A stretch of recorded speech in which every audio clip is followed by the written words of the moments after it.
Hi, my name is Shaivi Moparthi, and today my presentation is about breaking the silence, addressing the global mental health crisis.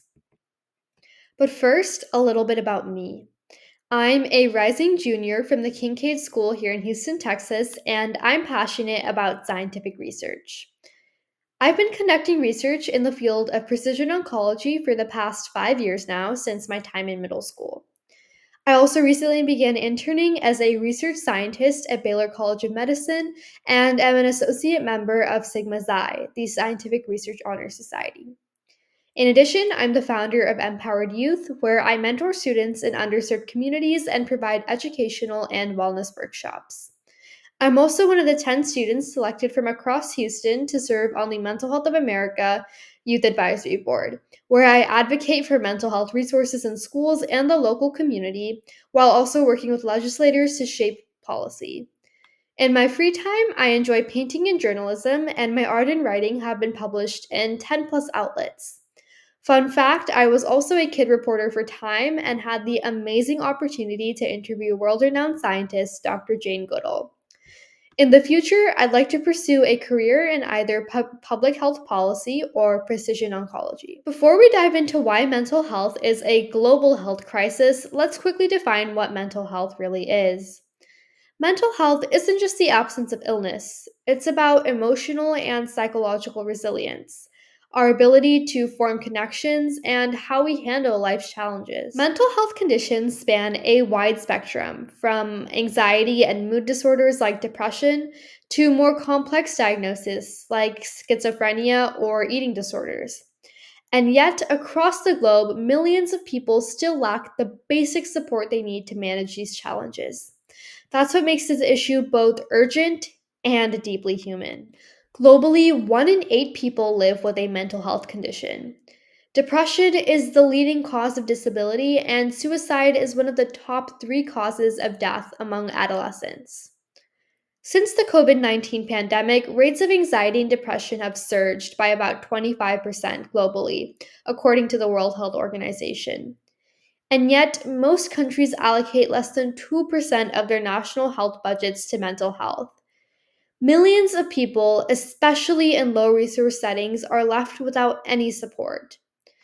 Mental health is a fundamental part of global health.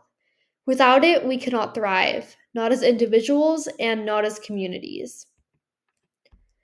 The gaps in mental health care are staggering. In many low and middle income countries, over 75% of people with mental disorders receive no treatment at all. There's also a major workforce shortage. Some countries have fewer than one psychiatrist per 100,000 people. And stigma continues to silence people, especially in underserved youth, refugees, and people from areas of conflict, who fear judgment or don't have the words to explain what they're going through. Mental health care is too often a privilege, when really it should be a basic right. There are currently several global efforts bringing attention and action to the mental health crisis. The first is the World Health Organization's comprehensive mental health action plan that aims to make mental health care more accessible and integrated into everyday health systems by 2030. UNICEF's framework focuses on youth mental health, especially in schools and crisis situations, recognizing that support needs to start early.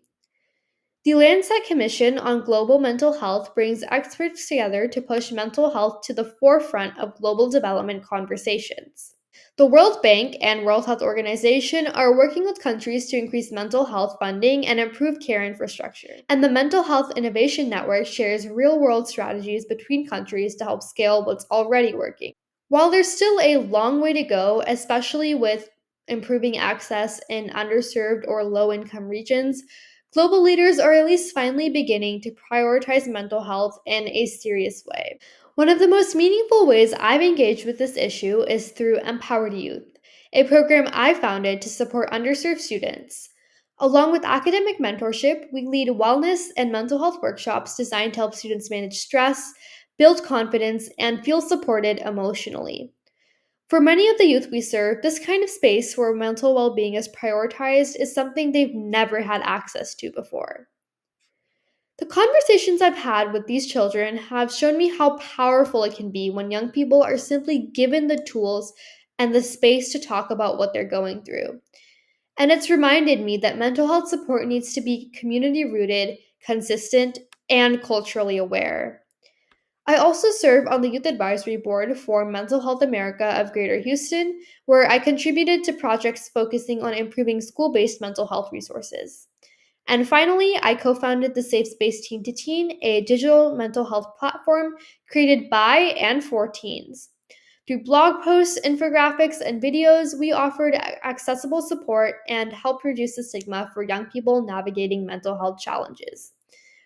All of these experiences have shaped now how I see mental health, not as a side issue, but as something that impacts everything: education, relationships, and how we see ourselves.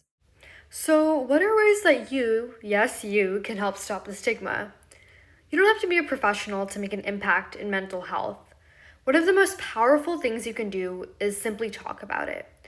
The more we speak openly about mental health, the more we normalize getting help and supporting each other. You can also support legislation and school policies that prioritize mental health services, especially for underserved communities. If you're in school, consider joining or starting a mental health or peer support group.